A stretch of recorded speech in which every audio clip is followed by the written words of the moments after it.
Et dès que l'enregistrement est parti, on démarre. Voilà. Donc, la notion de pression dans un fluide, c'est-à-dire un liquide, gaz, et aussi dans, d'une certaine façon, les solides, parce qu'on montre que les électrons peuvent être traités comme un fluide à l'intérieur des solides. Eh bien, dans ces trois catégories, les mouvements des particules vont déterminer ce qu'on appelle la pression, et l'énergie cinétique de ces particules vont déterminer ce que on appelle la température. Donc, on va rappeler quelques faits simples. D'abord, la différence entre les solides, les liquides et les gaz.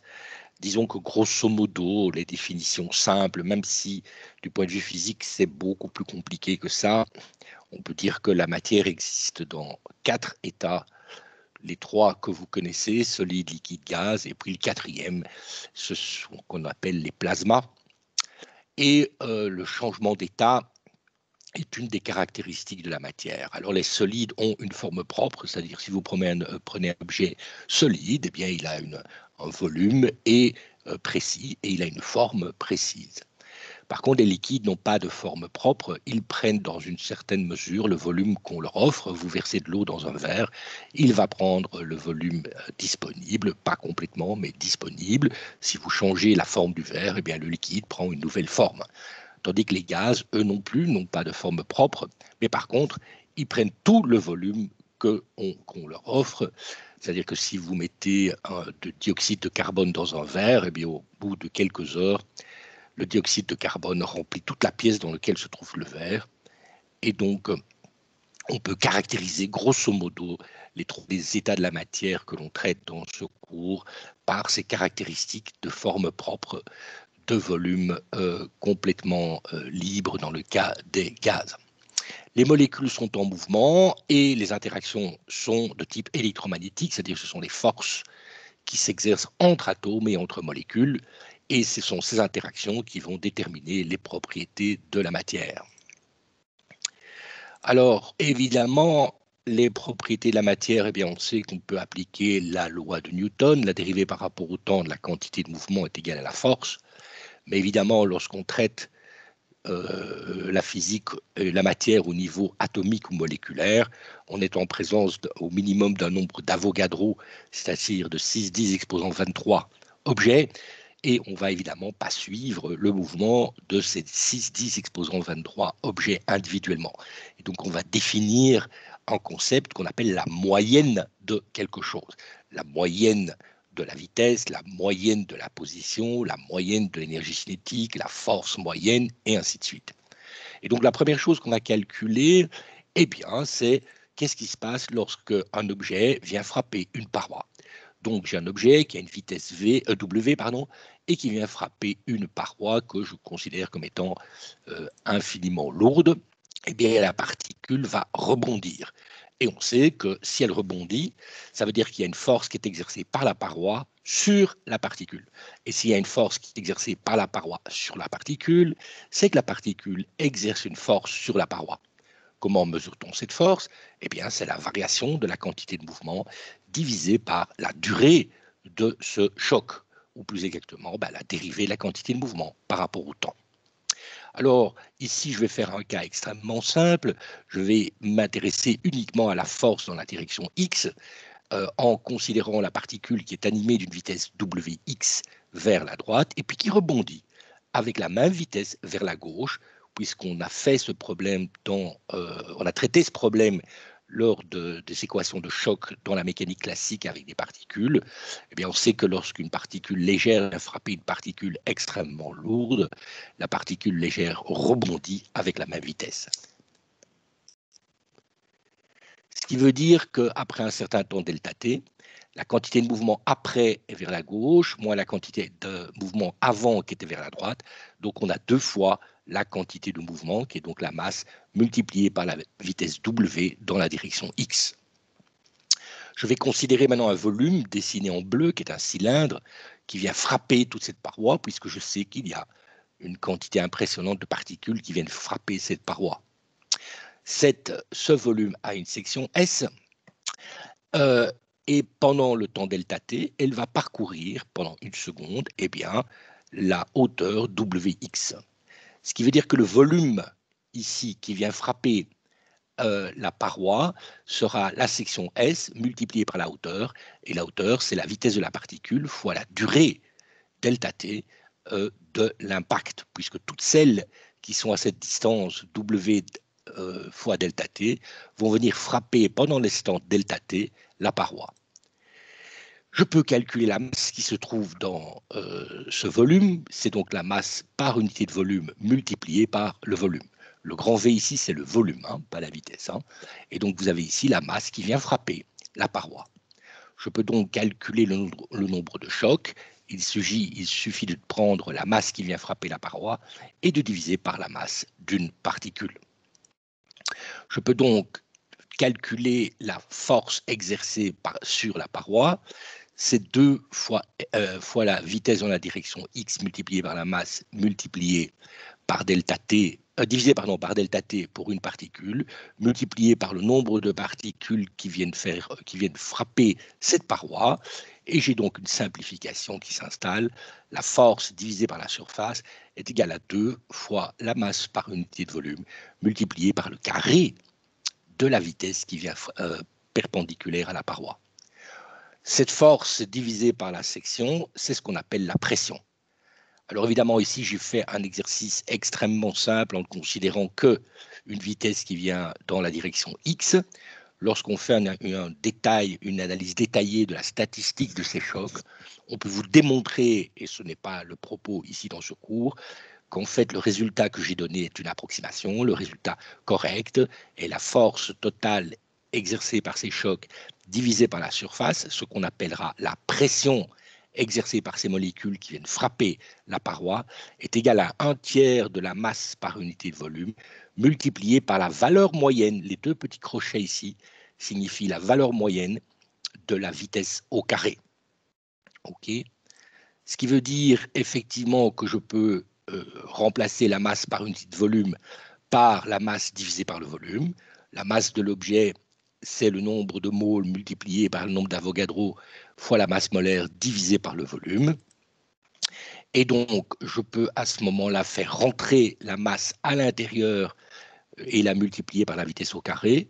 Je peux diviser par 2 et donc multiplier par 2 ici pour faire apparaître que la pression, la force totale divisée par la surface, est égale à 2/3 du nombre de moles fois le nombre d'Avogadro divisé par le volume, multiplié par la valeur moyenne d'un demi-mv carré, W carré, pardon, la valeur moyenne donc de l'énergie cinétique d'une particule. Et donc, je démontre par ce petit calcul que la notion de pression qui a été introduite bien avant le modèle atomique, bien entendu, eh bien, la pression est reliée dans le modèle atomique, c'est-à-dire si l'on suppose, on l'a démontré maintenant depuis le début du XXe siècle, on sait que l'ensemble de la matière, ce sont des particules et des molécules en mouvement. Eh bien, à cause de cela, la pression, il va y avoir une force par unité de surface qui va apparaître sur les parois. La pression sera égale et proportionnelle donc à l'énergie cinétique moyenne de ces particules. Et donc, lorsque je remets tout ça sous forme simple, je fais le produit de la pression par le volume, égale le nombre de moles, fois 2/3 de nombre d'Avogadro, multiplié par l'énergie cinétique moyenne d'une particule. Je découvre donc là une loi phénoménologique, n'est-ce pas, qui était la loi des gaz parfaits. La loi des gaz parfaits disait que la pression dans un gaz, soit le volume de ce gaz, était égal au nombre de moles N multiplié par une constante, R, qu'on appelait la constante des gaz parfaits, multipliée par la température mesurée en Kelvin. Et donc, par ce petit exercice, on montre donc, premièrement, que la pression est bien liée à la variation de la quantité de mouvement des molécules, mais que la température est liée à l'énergie cinétique moyenne de ces molécules. Donc la température, qui était un concept sensitif et qui avait été mesuré par ailleurs, eh bien maintenant on a un modèle qui explique ce qu'est la température. La température est donc une mesure de l'énergie cinétique moyenne de translation des particules. Et puis on va généraliser cela, bien sûr, à d'autres situations, la température sera l'énergie cinétique moyenne. Et cette énergie cinétique contiendra non seulement la translation, mais aussi, dans le cas de molécules complexes, la rotation de ces molécules, puisqu'on a vu que pour un corps solide, l'énergie cinétique contient deux termes, contient un terme de translation du centre de masse, 1,5 fois la masse fois la vitesse au carré du centre de masse, du centre de gravité, mais aussi plus 1,5 du moment d'inertie fois la vitesse angulaire au carré. Et donc l'énergie, la température sera donc liée à l'énergie cinétique moyenne qui contient d'une part l'énergie cinétique de translation de la molécule, mais aussi une partie d'énergie cinétique de la rotation de la molécule autour du centre de masse. Et donc on arrive à établir ici un lien entre l'énergie cinétique moyenne et les constantes définies expérimentalement par ailleurs, à savoir l'énergie cinétique moyenne d'une particule est égale à 3,5 de la constante des gaz parfaits qui vaut 8,314 joules par mole et par Kelvin, divisé par le nombre d'Avogadro, fois la température exprimée en Kelvin. La constante des gaz parfaits R divisée par le nombre d'Avogadro est ce qu'on appelle la constante de Boltzmann, qui se note partout dans tous les articles scientifiques, petit k, indice grand B pour Boltzmann. Et donc la température mesure l'énergie cinétique moyenne et la pression mesure la variation de quantité de mouvement due au choc de ces molécules, de ces atomes sur les parois. La constante des gaz parfaits vaut, comme je l'ai dit, 8,314 joules par Kelvin par mole. Le nombre d'Avogadro est de 6,02 10 23, ce qui fait que la constante de Boltzmann vaut à peu près 1,38 10 exposant moins 23 joules par Kelvin. Aujourd'hui, on définit, si vous vous rappelez, le début du cours, le Kelvin est donc défini aujourd'hui, depuis les années 2020, exactement, depuis l'année passée, en mesurant en fait la constante de Boltzmann, puisqu'on connaît la constante de Boltzmann avec une quantité impressionnante de décimales. Et donc la constante de Boltzmann sert aujourd'hui à déterminer et à mesurer le Kelvin. Avant cette mesure précise, on utilisait une propriété thermodynamique complexe qu'on appelle le triple point de l'eau, qui est un peu plus complexe à mesurer. C'est pour ça que cette mesure a été modifiée. Le Kelvin est aujourd'hui mesuré à travers la constante de Boltzmann. Alors, regardons ce que ça donne pour la pression atmosphérique en reprenant PV égale nRT.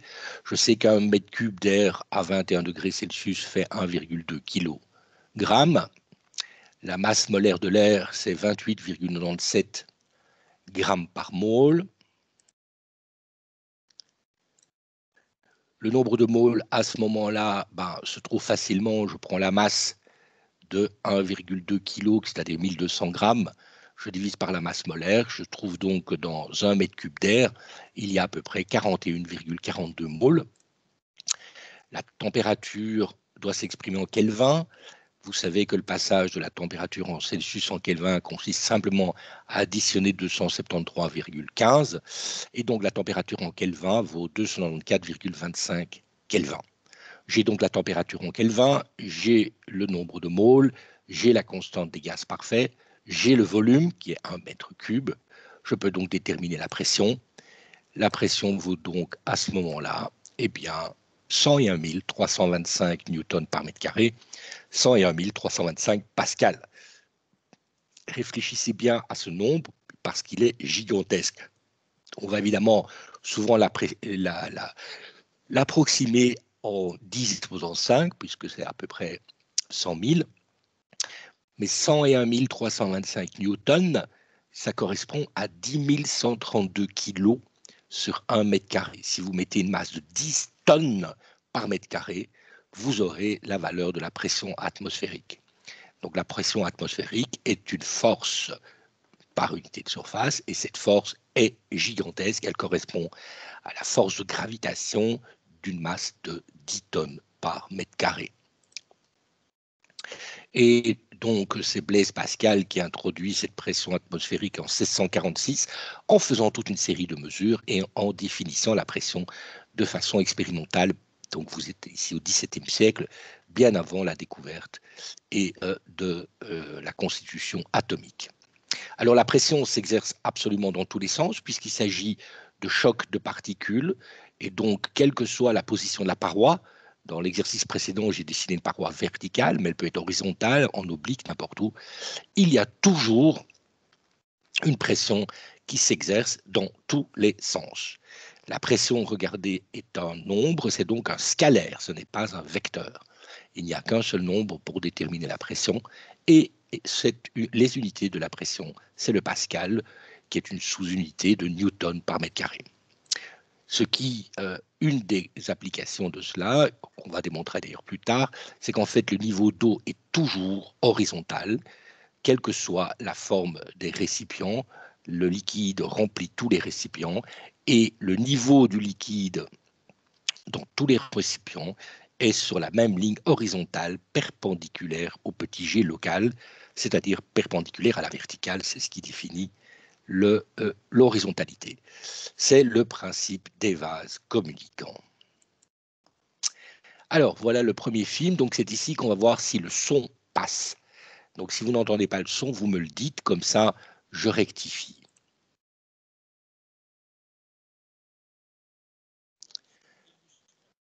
Est-ce que vous entendez?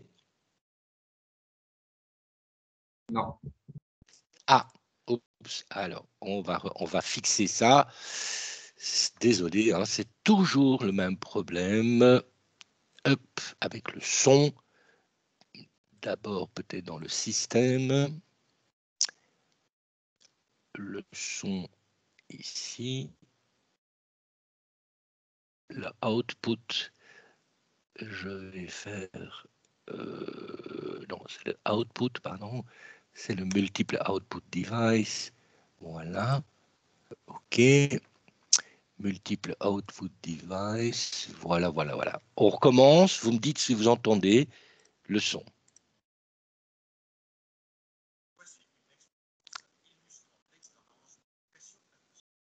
Vous entendez?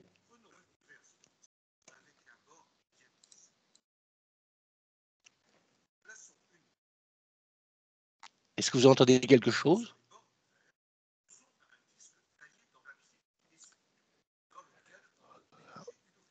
Vous voyez la dia? OK, attendez, on va recommencer. Et je vais simplement cette fois-ci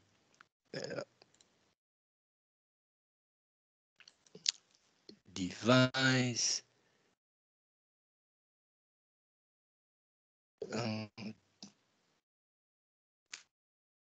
Device. Est-ce qu'il y a d'autres possibilités? Ok, réessayons. Voici une expérience illustrant l'existence de pression atmosphérique. Ok. Prenons deux verres identiques avec un bord bien lisse. Au fond de l'un d'eux, plaçons une bougie que l'on allume. Sur les bords du verre, posons un disque taillé dans du papier essuie-tout dans lequel on a ménagé une ouverture. Il faut bien humecter le papier pour qu'il adhère au bord et puisse ainsi servir de joint d'étanchéité entre les deux verres. Ceci fait, on pose le deuxième verre par-dessus le premier en appuyant légèrement. La bougie va brûler l'oxygène de l'air emprisonné dans les deux verres. Lorsqu'elle s'éteint, la dépression est suffisante pour que l'on puisse soulever les deux verres en les saisissant par celui du dessus.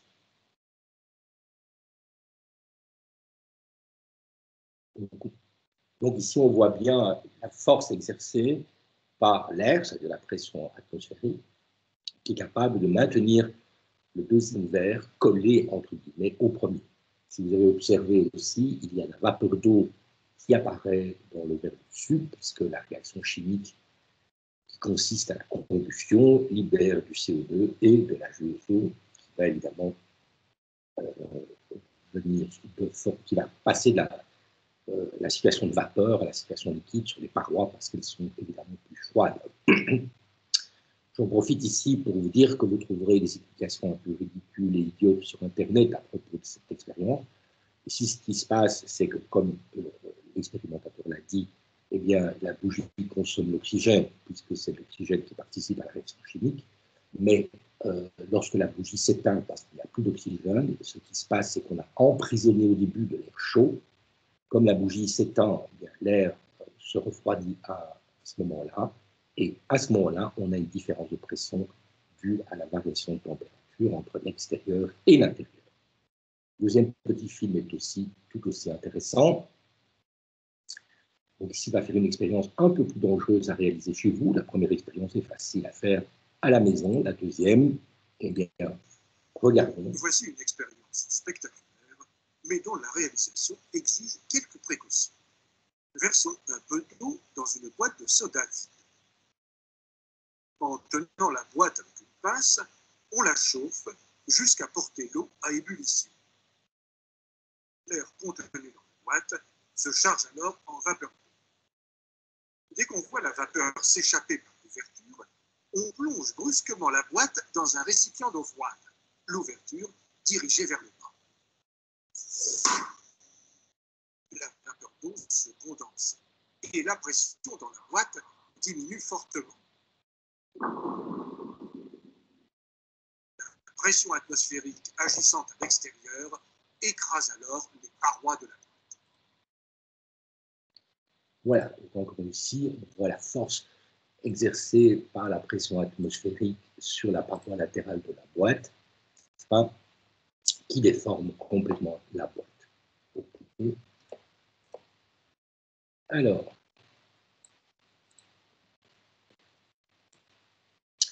on peut reprendre l'expérience de M. Pascal, à savoir Blaise Pascal a rempli un tube d'une certaine hauteur de mercure, et puis il a retourné ce tube et l'a posé dans un bain de mercure, et il a constaté que le mercure ne se vidait pas, il restait à une certaine hauteur.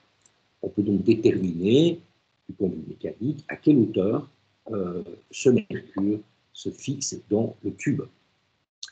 J'ai donc une hauteur h, clairement, ce mercure ici a un poids vertical dirigé vers le bas, et la pression atmosphérique extérieure s'exerce sur la surface ici du mercure, et donc va renvoyer une force verticale vers le haut, et il y a équilibre lorsque la force de pression atmosphérique est égale au poids de la colonne du mercure. J'ai donc cette hauteur h, j'ai une section S, d'accord, et donc je peux calculer la masse de ce mercure, c'est le ρ, la masse volumique du mercure, fois la section S, fois la hauteur petit h. La force verticale vers le bas, et donc mg, c'est donc ρ, la section S, la hauteur h, fois petit g. La pression atmosphérique, elle, s'exerce sur la surface S, et vaut P fois S, qui est égal à ρ S G H, puisque la colonne est en équilibre. Si la colonne est en équilibre, il n'y a plus de mouvement, et donc la force totale est nulle, la force de pression qui s'exerce vers le haut est égale au poids qui s'exerce vers le bas. En conséquence, la pression atmosphérique fois la section égale la masse volumique du mercure fois la section fois la hauteur fois G. On voit que la section du tube disparaît, se simplifie, et donc la pression n'est rien d'autre que ρ G H. On sait que la pression était de 101 325 pascal, que la masse volumique du mercure est de 13 536 kg par mètre cube. Je vais prendre un G correct qui vaut à peu près 9,84 mètres par seconde carré. Je peux donc déterminer la hauteur H qui vaut 760 mm de mercure. Donc, on peut souvent utiliser la notion de millimètre de mercure pour mesurer la pression atmosphérique ou la pression de façon générale. On évite évidemment dans le système international d'utiliser cette notion de millimètre de mercure, mais sachez que par exemple, lorsque vous utilisez un appareil pour mesurer la pression artérielle, les nombres qui sont affichés, les 12 ou les 120, 80, etc., qui sont les unités de pression à laquelle le sang ne circule plus et puis se remet à circuler de façon fluide à l'intérieur d'Overrun, eh bien, ces chiffres utilisent encore la notion de millimètre pour mesurer la pression. Et donc, c'est ce que Pascal a fait. Il a vu qu'on avait une hauteur de 160 mm, et puis il a recommencé cette expérience en haut d'une montagne, et il a vu que la pression atmosphérique avait chuté, et qu'il fallait plus 760 mm, mais moins. Et donc, il a établi une corrélation entre la notion de pression et la hauteur de la colonne d'atmosphère au-dessus de notre tête. Si, au lieu du mercure, on utilisait de l'eau, eh bien, cette fois-ci, comme l'eau a une masse par unité de volume 13 fois plus petite que le mercure, puisque l'eau, c'est 1000 kg par mètre cube, et le mercure, c'est 13 000 kg par mètre cube, eh bien, la hauteur va être 13,546 fois plus élevée. On a donc une hauteur de 10,29 mètres d'eau. Et donc, la pression atmosphérique est capable de supporter 10,29 mètres d'eau. C'est cette valeur-là qui était en fait utilisée chez ce qu'on appelle les fontainiers, dans la construction des fontaines qui pompaient l'eau d'une rivière jusqu'à un autre endroit. Et là aussi, on avait constaté expérimentalement qu'à partir d'une certaine hauteur entre le niveau de la rivière ou du lac et l'endroit où on voulait créer cette fontaine, eh bien, l'eau ne montait plus au-delà d'une certaine hauteur. L'explication est liée à la pression atmosphérique. Alors, à l'équilibre, qu'est-ce qui se passe dans un fluide? Eh bien, on va essayer d'établir les équations de Newton à l'équilibre en tenant compte de l'existence d'une pression à l'intérieur du fluide. Alors, comme toujours en physique, on divise la structure en petits éléments. Donc ici, j'ai un petit volume qui a un côté dx, dy, dz. Et donc, j'ai un volume ici parallélépipédique rectangle dont le volume est dx fois dy fois dz. Je vais m'intéresser simplement à la force dans la direction x.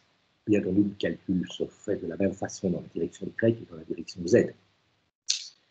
Si j'ai une force à gauche en x si j'ai une pression à gauche, j'ai donc une force qui s'exerce vers la droite et qui vaut la pression au point x fois la surface, qui est évidemment dy dz. J'ai une pression à droite, P de x plus dx, fois la même section. Et donc, dans cette direction x, j'ai une force totale, qui est donc la pression à gauche, fois la surface qui est dy dz, moins la force à droite, qui est P, la pression en x plus dx, fois la surface dy dz. L'élément dx, la longueur dx est infiniment petite, de telle façon à ce qu'on peut remplacer la différence des pressions par sa dérivée.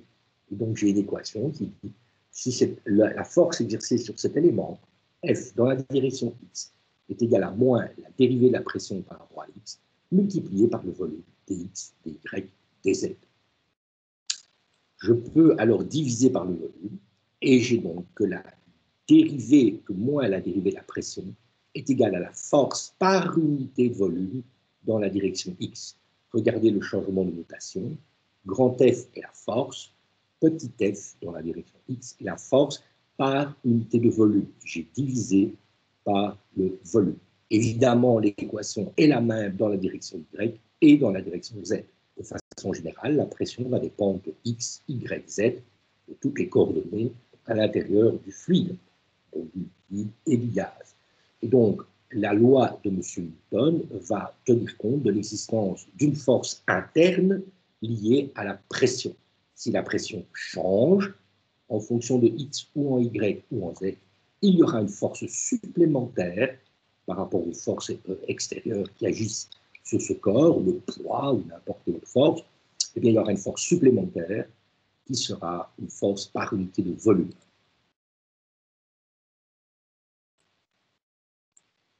Regardons qu'est-ce qui se passe en présence de gravitation. Eh bien, de nouveau, je représente la hauteur z, je refais le calcul de la pression en z plus dz, c'est-à-dire un peu plus haut que la pression en z. J'ai le poids de ce morceau de fluide, qui est dirigé verticalement vers le bas et voué g. J'écris donc la même équation que là tout à l'heure. Si le liquide est immobile, d'accord, votre eau ici est placée dans un verre, l'eau est immobile, il y a donc équilibre entre le poids et la force de pression. le poids est vertical vers le bas, la force de la pression doit être verticale vers le haut. J'en déduis donc la même équation que là tout à l'heure, moins la dérivée de la pression par rapport à Z, fois le volume S des Z, ici j'ai une section S et une hauteur des Z, est égal à la force de gravitation, qui n'est rien d'autre que la masse par unité de volume, multipliée par le volume, multiplié par petit g. Encore une fois, la section disparaît, le dz disparaît, et j'ai donc un lien direct entre la pression et g. C'est-à-dire que la dérivée de la pression, regardez, est dans le sens opposé de g. G est vertical vers le bas, la dérivée doit donc augmenter de façon verticale vers le bas. Et donc, la solution de cette équation est extrêmement simple. La pression en un point Z égale à la pression initiale moins rho Gz. Le moins ici, faites attention, c'est simplement dû au fait que j'ai pris un Z qui augmente verticalement vers le haut. D'accord? Donc la pression augmente verticalement vers le bas. Donc quand je diminue le Z, ma pression augmente. Donc dans un fluide, à cause de la gravitation, si le fluide est immobile, la pression dans ce fluide doit augmenter dans le sens opposé de la gravitation. Il existe donc une hauteur, par exemple, avec cette équation, je peux me demander à quelle hauteur la pression atmosphérique est nulle, puisque je connais la pression atmosphérique au sol qui doit à peu près 101 000 pascal. J'écris donc qu'il existe une hauteur H où la pression est nulle, 0 égale au sol, je mets une pression de 10 exposant 5, donc j'approxime à 100 000. La masse volumique de l'air est 1, le petit g est à peu près 10, le z est la hauteur h que je cherche, et je trouve donc que la hauteur de l'atmosphère au-dessus de ma tête est à peu près de 10 km. Donc la pression atmosphérique se comprend aussi dans une atmosphère statique, évidemment, où rien ne bouge, avec une colonne d'air au-dessus de nos têtes de l'ordre de 10 km. Alors évidemment, ici, j'ai fait toute une série d'approximations, puisque pour passer de l'équation qui lie la dérivée de la pression à la valeur de la pression, je suis obligé ici de dire que la masse par unité de volume de l'air ne change pas avec la hauteur, ce qui n'est évidemment pas vrai. Et donc, en première approximation, ce résultat est correct, mais si on veut aller dans les détails, eh bien, on sait qu'il y a de l'air bien plus haut que 10 km, n'est-ce pas? 12 km, 15 km, il y a encore moyen de trouver de la pression, certes basse, mais elle existe, puisque les avions volent jusqu'à 10 000, 12 000 mètres sans aucune difficulté. Or, ils ont besoin d'air pour pouvoir voler, puisqu'ils utilisent leurs ailes. C'est un mécanisme que l'on va étudier lorsqu'on fera de l'hydrodynamique, c'est-à-dire le déplacement de ce fluide par rapport aux différentes surfaces. Mais ceci donne une excellente idée, et c'est ce que Blaise Pascal avait lui aussi découvert. Il pouvait utiliser la notion de pression atmosphérique pour mesurer la hauteur d'une montagne. Petite expérience. Une boîte de lait concentré que l'on a vidé de son contenu en pratiquant sur le fond 2 trous diamétralement opposés. Le but de l'expérience est de faire entrer de l'eau dans la boîte en la plongeant dans le récipient. Si on place la boîte de cette manière, ça ne marche pas.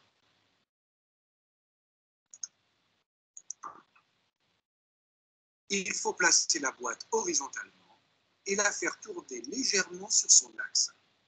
On voit alors les bulles d'air s'échapper du trou le plus haut. C'est la pression plus élevée s'exerçant sur le trou inférieur qui permet à l'air de s'échapper et à l'eau de pénétrer dans la boîte. Voilà un bel exemple facile à faire. La pression augmentant avec la profondeur, la pression dans le liquide est plus grande pour le trou le plus bas, donc l'eau va rentrer par ce trou et chasser l'air par le trou qui se trouve le plus haut. Autre expérience, eh bien ici il va travailler avec 2 pailles, il va souffler de l'air dans ces liquides. Regardez, il y a un verre contient peu de liquide et un autre beaucoup de liquide. Eh bien, celui où le liquide est plus haut aura une pression plus forte en bas.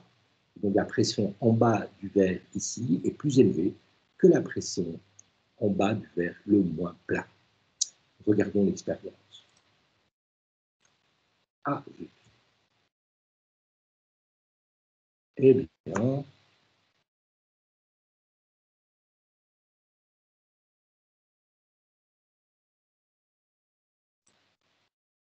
À l'aide des pailles, nous allons souffler simultanément dans 2 verres contenant de l'eau à des niveaux différents.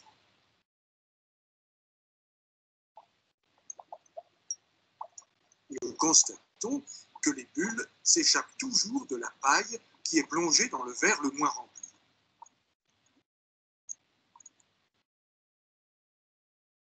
Remplaçons l'un des verres d'eau par de l'alcool. C'est dans ce verre que les bulles apparaissent maintenant. L'air s'échappe donc là où la pression est la plus faible. Et cette pression dépend de la masse volumique du liquide et de son niveau dans le verre. Dans ce cas-ci, la masse volumique de l'alcool étant inférieure à celle de l'eau, le niveau est le même, mais la pression est plus basse dans le verre d'alcool que dans le verre d'eau. On peut bien entendu s'intéresser maintenant au mouvement, puisqu'on a réussi à avoir l'équation d'équilibre dans le cas statique. Ce qui permet aussi, dans le cas statique, rappelez-vous, la pression est constante et vous la pression atmosphérique de façon horizontale, c'est-à-dire lorsque Z ne change pas. C'est pour ça que le liquide a une surface qui est toujours horizontale, perpendiculaire à petit g, lorsqu'on a un liquide en présence de l'air. Donc ici, je peux m'intéresser à l'équation de mouvement. La masse fois l'accélération de ce petit morceau est égale à la force extérieure qui s'exerce, plus la force intérieure, et on sait que la force intérieure est liée à la dérivée de la pression par rapport à x, fois le volume. Et donc l'équation de mouvement de ce corps, s'il existe une force F, eh bien, sera la masse fois l'accélération de ce petit élément, est égale à la force dans la direction x, moins la dérivée de la pression par rapport à x, fois la section S, fois l'épaisseur de ce petit cube qui est dx. Donc, ici, je vais encore une fois diviser par le volume, puisque S fois dx est le volume de ce petit élément. Et j'ai donc une équation du mouvement des fluides, qui est la masse par unité de volume fois l'accélération, égale à la force extérieure par unité de volume, ça peut être le poids, ça peut être toutes les autres forces externes, les forces de frottement, moins les dérivés de la pression dans les directions x, y et z.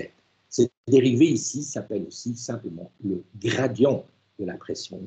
Le gradient de la pression est un vecteur qui est construit dans la direction x par la dérivée de la pression dans la direction x, dans la direction y, la dérivée de la pression dans la direction y, et dans la direction z, la dérivée de la pression dans la direction z. Okay. Alors évidemment, cette équation-là, eh bien, on peut évidemment la résoudre, mais on va se restreindre à dans une seule situation simple. Rappelez-vous, dans le cas du travail de la force, ce qu'on avait fait, c'était de faire le produit scalaire de l'accélération par la vitesse. Et donc, si je multiplie l'accélération x par la vitesse x, j'ai ici le produit de la force par la vitesse, c'est donc la puissance, et ici le produit de la dérivée de la pression par la vitesse dans la direction x. Si j'ajoute tous les éléments de gauche, j'aurai la dérivée de l'énergie cinétique.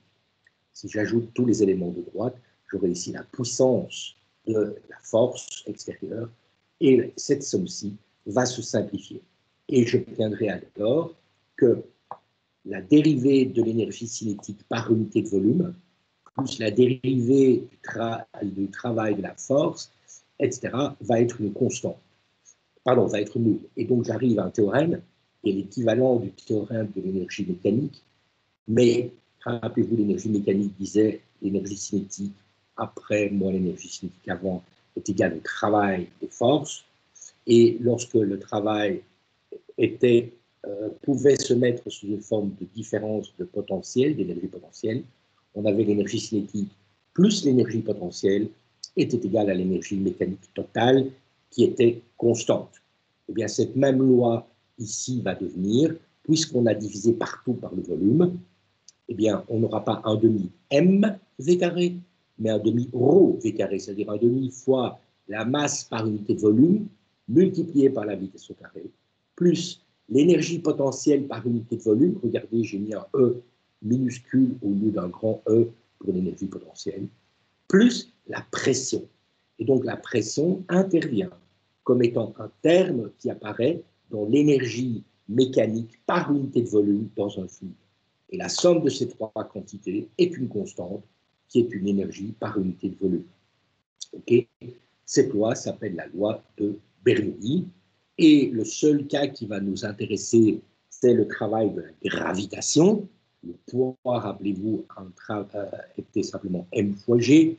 Son travail, c'était mgz. Si je divise par le volume, la masse devient la masse par unité de volume fois petit g fois z. Et donc, l'équation qui est là, qui est l'équation de Bernoulli, qui est générale pour n'importe quel type de force, on va l'utiliser systématiquement dans l'exercice en prenant en compte une seule force extérieure qu'on appelle qui est le poids. Donc on écrira que l'énergie cinétique par unité de volume plus l'énergie potentielle par unité de volume de la gravitation, c'est ρgz, plus la pression est égale à une énergie par unité de volume constante dans tout mouvement. C'est ce qu'on appelle soit l'équation de Bernoulli, soit le théorème de Bernoulli. Cela permet aussi de vous rappeler que la pression, c'est des joules par mètre cube. C'est aussi des newtons par mètre carré. Puisque les newtons par mètre carré, si vous multipliez en haut et en bas par mètre, newton-mètre, c'est des joules. Donc une pression, c'est des joules par mètre cube. C'est une autre façon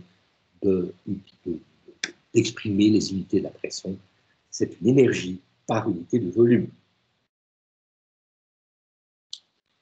L'expression qui est là vous permet déjà de déterminer quelque chose de simple. Si vous négligez ici, pour l'instant, la hauteur, eh bien, si dans un écoulement horizontal, par exemple, si vous avez une énergie cinétique par une unité de volume plus la pression qui est une constante, eh bien, là où la vitesse est la plus grande, là où l'énergie cinétique est la plus grande, c'est là où la pression est la plus basse, en restant bien sûr à la même hauteur. Et donc, cette notion-là va être appliquée dans toute une série de cas. L'endroit où le fluide a une vitesse élevée, c'est l'endroit où la pression est la plus basse. Et donc, si le fluide a deux zones avec des mouvements et des vitesses différentes, il y aura des différences de pression entre ces deux zones-là. Exemple qui est ici, je vais lancer le film. La personne va souffler entre les deux feuilles. L'air qui est à gauche et à droite n'est pas en mouvement, l'air qui est à l'intérieur est en mouvement, donc la pression à l'intérieur sera plus basse que la pression à l'extérieur, et donc ces deux feuilles vont se rapprocher. Soufflons entre deux feuilles de papier tenues parallèlement devant la bouche. Les deux feuilles se rapprochent, car la vitesse du courant d'air diminue la pression dans l'intervalle qui les sépare. Une expérience analogue consiste à souffler avec un tuyau entre deux boîtes de soda vides placées à faible distance l'une de l'autre. Les boîtes se rapprochent au lieu de s'écarter. Ces trois comportements, que l'on appelle paradoxes aérodynamiques, sont une conséquence de l'effet Venturi. Alors, nos collègues français appellent ça effet Venturi, mais c'est simplement l'utilisation du théorème de Bernoulli. Et donc, c'est ce même effet que vous observez lorsque vous prenez une douche et la paroi est en fait un tissu. Comme il y a un écoulement d'eau qui va entraîner l'air, l'air se déplace à l'intérieur de la douche et donc la pression y est plus basse qu'à l'extérieur de la douche. Et en conséquence, il y a une force qui s'exerce sur le tissu de séparation et ce tissu vient toujours se coller sur la personne qui est en train de prendre sa douche.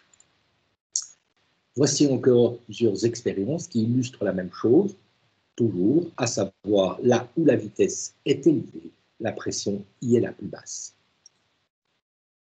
Nous allons illustrer le fonctionnement d'un vaporisateur parfum à l'aide d'une expérience très simple. Plaçons une paille verticalement contre le bord d'un verre. Maintenons-la avec du ruban adhésif. Puis emplissons le verre d'eau colorée. À l'aide d'une deuxième paille, Soufflons doucement près de l'extrémité de celle qui est plongée dans le verre. On voit nettement le niveau de l'eau s'élever dans celle-ci. Ceci est dû à la dépression créée par la vitesse de l'air au voisinage de son extrémité.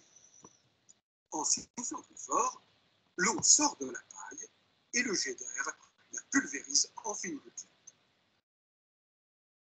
C'est donc l'effet Venturi qui permet de comprendre le fonctionnement du vaporisateur.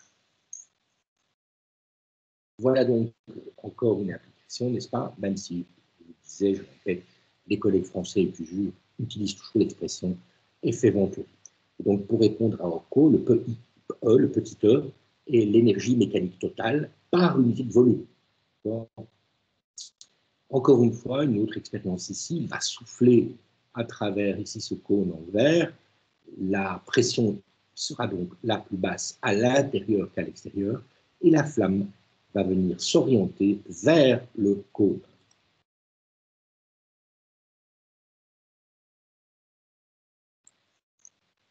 Plaçons la flamme d'une bougie au voisinage du bord d'un entonnoir.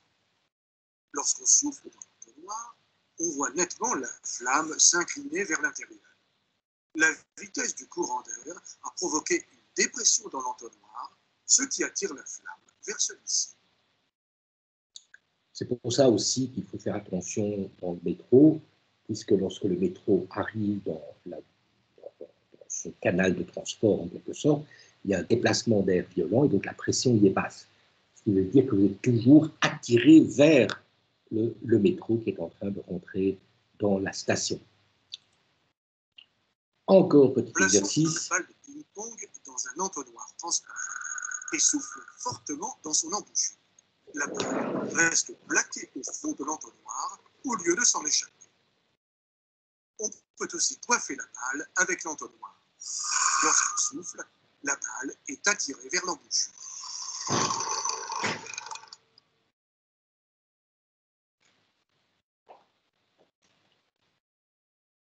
Voilà, c'est pour ça qu'aussi les Français utilisent cette expression de paradoxe aérodynamique, puisqu'il est paradoxal en soufflant sur cette balle de ping-pong, qu'en fait la balle de ping-pong reste collée à l'embouchure. Proposez à un volontaire l'expérience suivante. Faire entrer dans une bouteille à colle large un morceau de polystyrène ou de boulette de papier, simplement en soufflant dessus. Après quelques essais, il va se rendre compte que c'est impossible. Le polystyrène ou la boulette sortent de la bouteille au lieu d'y pénétrer. En effet, en soufflant devant la bouteille, on crée à l'intérieur une surpression qui repousse les objets de faible masse vers l'extérieur. Il existe plusieurs méthodes pour faire entrer le polystyrène dans la bouteille sans l'aide de la main. La plus simple est d'introduire dans le goulot un tuyau souple, simplement une paille, et d'aspirer fortement l'air contenu à l'intérieur. La dépression ainsi créée fera entrer le polystyrène dans la bouteille. Dernière petite Lâchons expérience. simultanément, depuis une hauteur d'environ 2 mètres, deux cônes identiques placés à environ 10 cm l'un au-dessus de l'autre. Le cône du dessus tombe plus vite que celui du dessous et il le rejoint à peu près à mi-distance. Recommençons la même expérience. Le cône du dessus semble aspiré par le cône du dessous. En effet, le premier cône crée dans son sillage une dépression qui attire le second. C'est cet effet d'aspiration que recherche un cycliste qui roule dans la roue de celui qui le précède.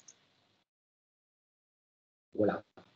C'est pour ça, effectivement, que ceux qui font de la moto, du vélo, doivent faire attention lorsqu'ils dépassent un objet, puisque quand ils sont derrière un objet en mouvement, en fait, il y a une pression qui s'exerce sur eux pour leur permettre de coller en quelque sorte au véhicule qui les précède, que lorsqu'ils veulent dépasser, eh bien, ils se retrouvent dans une situation dans laquelle il n'y a pas une dépression, et donc il faut fournir un effort beaucoup plus grand pour arriver à dépasser le véhicule qui nous précède.